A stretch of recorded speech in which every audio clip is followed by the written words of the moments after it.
السلام عليكم ورحمة الله تعالى وبركاته. الخوت اليوم قررت انني ننزل هذا الفيديو هذا اللي بقى يوقع. انا عارفه ان هذا الفيديو هذا لو وصل للبلاصه اللي انا فيها غادي نتعذب وغادي نتضرب وغادي نتحط في الحبس الانفرادي، حيت غنكون فضحت سر من اسرار الدوله. انا الخوت وحنا مغربيه من 100 حاله مغربيه كاينه هنايا، عانى وقسى ومن الظلم. انا لم معتمد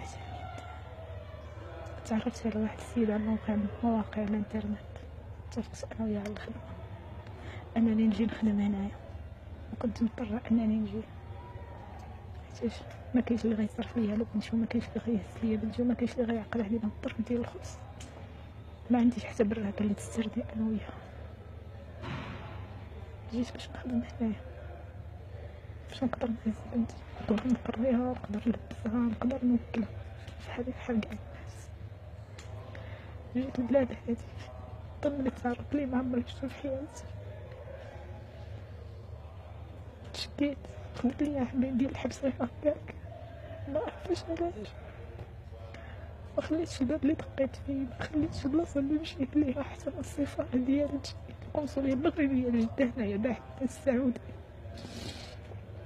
انا ما كنهضرش غير هكاك، عندي اثباتات ديالي، عندي الوراق ديالي، عندي التسجيلات ديالي ديال السفاره كتهددني وكتساومني انني نتنازل على القضيه اللي رفعتها على الكفيل ديالي، وانني نتنازل على جميع الحقوق ديالي كعامله منزليه مقابل انني نستلم جواز السفر ديالي. جواز السفر ديالي اللي انا جايباه معايا من بلادي اللي عاطيها ليا الدوله ديالي، ولينا كنتعاملوا هنايا كمجهولي الهويه، اننا لا ارض لا وطن، معروف لنا اصل ما معروف علينا بلاد. انا مشكلتي اخوت انني جيت لهنايا باش نخدم على كفالة واحد السعودي ما كيخافش الله. السيد مني جيت لهنايا طلب مني الزواج وهددني باش نتزوج بيه، قال لي الا ما تزوجتيش بيه غتنسي شي حاجه سميتها المغرب، غتنسي شي حاجه سميتها والديك، سميتها بنتك. اضطريت انني نوافق، قبلت تزوجت بهذا السيد. شويه السيد ولا كيعيط لصحابو باغي يجيبهم عندي للدار، من رفدت وليت كندابز معاه ولا كيهددني، كيدير لي بلاغ وهروب، كيدير لي خروج نهائي، كيقول لي راه ديكلاريت بك في اي وقت يجيو يدوك البوليس. تعذبت معاه، دبست معاه، ولا شويه باغي يجيب لي العيالات للدار. مني رفضت كلشي، عيط ليا لصاحبو قال لي ديها عندك للطريق.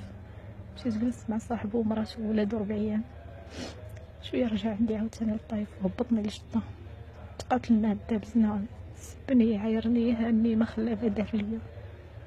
عاوتاني ديكلاراسيون انني هربت ليه، انني ما عارف ما درت ليه. عاوتاني رجعوني للطايف، خدموني في الدار عند واحد الناس سعوديين. قلت الحمد لله انني تفكيت منهم، الحمد لله انني تفكيت من هاد العصابه البشريه اللي انا طحت فيهم، اللي ما كيخافوش الله، اللي كيضحكوا على بنات الناس تحت قال الله وقال الرسول انهم متدينين، انهم طوعيه، انهم كيخافوا الله. خدمت عند الناس قلت الحمد لله على كل حال. خدمت عند الناس ما خلاونيش نتبع في خدمتي، خرجوني من الخدمه على اساس انهم غينقلوا لي كفالتي باش يعطوني الجواز ديال السفر ديالي، باش يعطوني الاقامه ديالي. ما كنتش عارفه ان هذه لعبه من اللعاب ديالي، ان هذا هو النهار اللي غادي يتكرفصوا لي فيه، وحنايا في رمضان، وحنايا صايمين، ما يخافوا الله، ما كيتقوا الله، ما حتى شي حاجه. تكرفصوا ليا، تداو عليا، ما خلاو ما نام فيا. حنا برمضان، شهر ديال الصيام، شهر ديال الرحمه، شهر ديال المغفره. طلبت حتى عييت، بس حتى عييت ما خليت ما درت لا حتى شي فايده. تكرفصوا ليا فما بغاو، نزلوني عاوتاني جدة، لوحوني لوحدة أخرى. مرضت، دخلت في هاد السبيطار. ملي خرجت من السبيطار قلت انا ما غنقدرش نسكت على هاد الحالة هادي. مشيت وديكلاريت، صحاب ليا ان هنايا كاين القانون، كاين شي حاجة سميتها اللي غادي ينصفوك، غادي يجيبو لك حقك. مشيت ديكلاريت، بقيت طالعة نازلة في المشاكل ديال الديكلاراسيون كلشي. مشيت للسفارة ديالي القنصلية المغربية اللي حاملة الراية ديالنا اللي حنايا كنتميو ليها كوطن، اللي هي كتمثلنا في البلاد هذه على اساس انهم غينصفوني، على اساس انهم غياخذوا لي حقي. ما طلبش منهم حتى شي حاجه من غير انهم يرجعوني لبلادي، يرجعوني عند والديا، يرجعوني عند بنتي. كنتصدم ان من السفاره كيهددني انني نتنازل على جميع الحقوق ديالي ونتنازل على الدعوه اللي انا رفعتها، وان السفاره المغربيه للاسف واقفه مع السعودي ولد البلاد، وانها ما واقفاش معايا انا كمغربيه. وعندي هاد الشهاده بالتسجيل بالاثبات، انا ما كنجيش وكنهضر.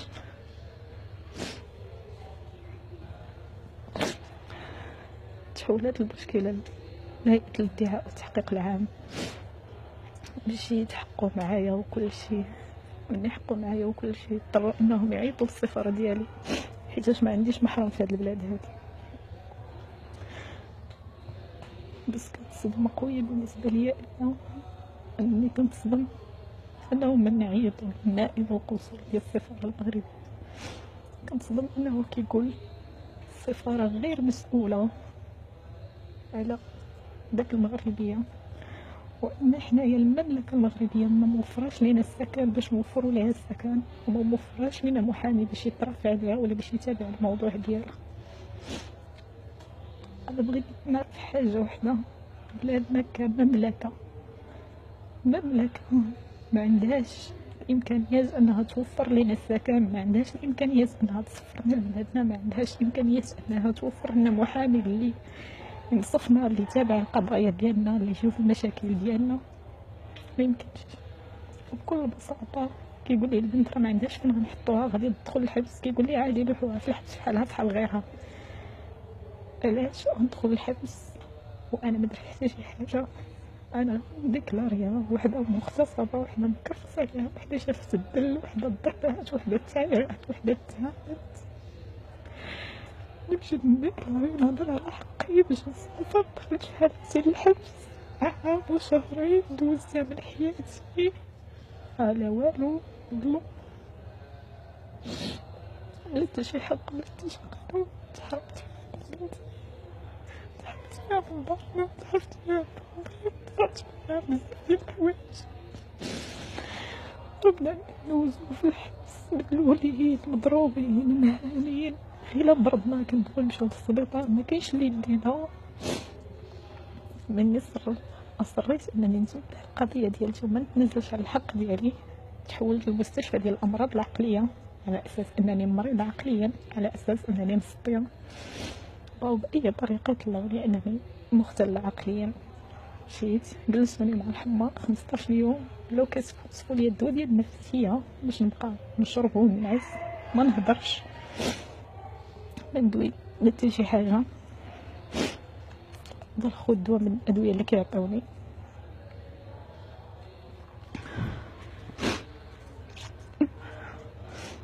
جوج حبات كيشربوا ليا بالليل باش نعس، القيمه ديال كل وحده فيهم 100، نشربها بالليل باش نعس وما يبقى يطلع ليا صوت ما حتى شي حاجه.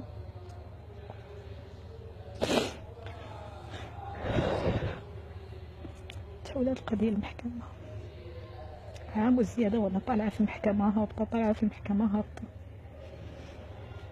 قلت ماشي مشكل نصبر، ملي جيت نهضر على حقي نصبر، ربي غيكون معايا، ربي غينصفني، ربي مغاديش يخليني بوحدي، وانا كنت امري الله، فوت امري الله. نتصدم انني من بعد عام وشهر وانا جالسه انايا في الحبس، يحكموني عامين ديال الحبس،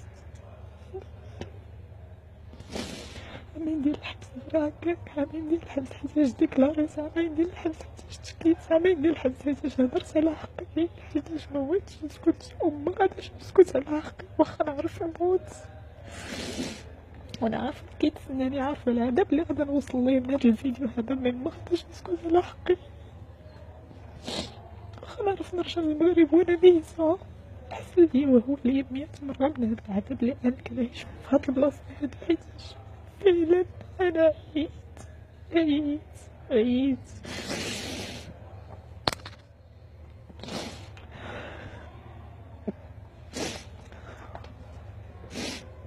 وهذه الخوت الوراق ديالتي.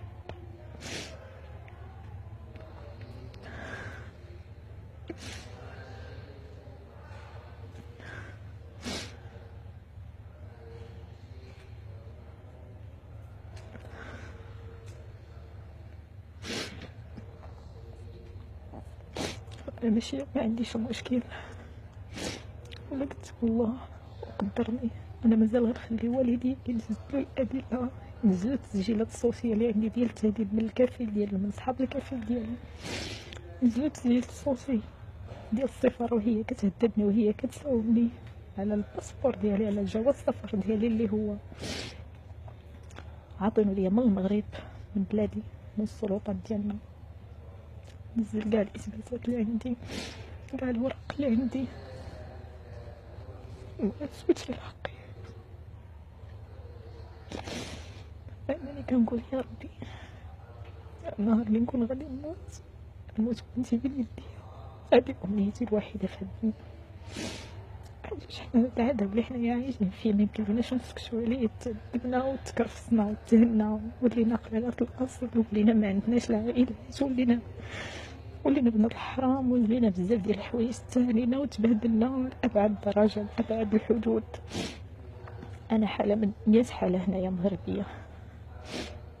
كاين اللي هنايا مازالين جالسين عام بلا حكم بلا حتى شي حاجة، كاين اللي محكومة 6 شهور وجالسة هنايا عام ونص، كاين اللي عندها إطلاق السراح السفارة ديالها ما جاتش تخرجها، كاين اللي عندها تصفير والسفارة ديالهم ما جاتش تصفرهم. علاش؟ حنا شنو خصنا هنا اصلا باش نتعاملوا هاد المعامله السيئه هادي؟ ما عرف نظام، ما عرفوا بنادم عنده والدين، ما عرفوا بنادم عنده ولادو، ما حسوا بوالدينا اللي كيتحرقوا، ما حسوا بكبتنا حنايا. عندنا ما هو اللي ربنا، ما هو ربنا، ما نحرمناش من حاجه انايا. كنعرفوا بطاعة العيد، ما كنعرفوا بطاعة رمضان، ما كنحسوا بحتى شي حاجه انايا. مسدين علينا في حل بهايم، حتى السفاره ديالنا ما كتجيش تسول فينا، ما كاينش اللي يسول فينا، ما كاينش اللي يهضر علينا، ما كاينش اللي يحس بينا. انا عارف انني غادي نتعذب من هذا الفيديو هذا، ولكن اللي بغى يطرا يطرا، ما عنديش مشكل. ما بقاش عندي المشكل، ما بقاش عندي الامل في الحياه، ما بقاش عندي امل انني نشوف وليديا، انني نشوف بنتي مره اخرى. يمكن من وراء الفيديو هذا شحال من حاجه تغير، يمكن الفيديو هذا يوصل لسيدنا يغير الوضع ديالنا، يغير لنا كلشي ديالنا. اقل حاجه نديرها فينا يسفرنا لبلادنا، يرجعنا لوليداتنا ووالدينا.